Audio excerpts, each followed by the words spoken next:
Ang upuan ng frog. Frog is frog. Ang daming frog dito. They like frog. Ayan po ang mabibili rito. Ikot-ikot tayo.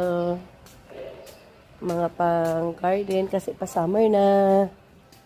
Ayan. Ito yung mayroong 99 daw yun. Yung bubong lang. Hindi kasama yung table. Bye! Ito sila ngayon lahat, ang mga bilihin.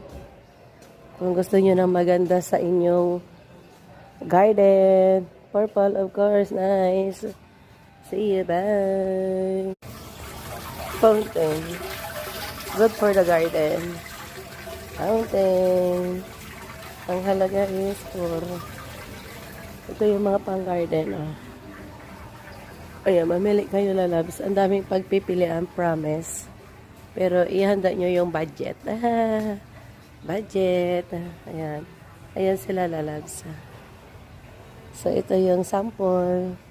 Naka-display. Ayan yung sample lalabs. Gala shout out. Bye. Thank you so much for watching.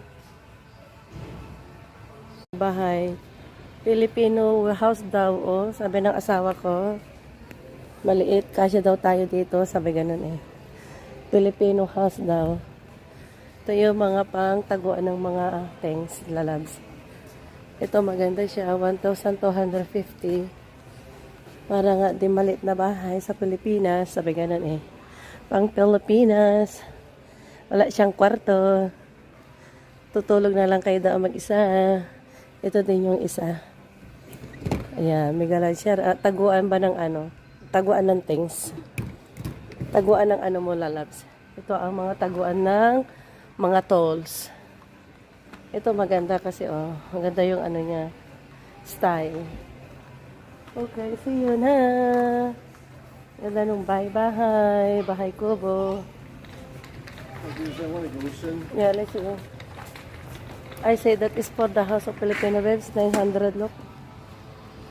900.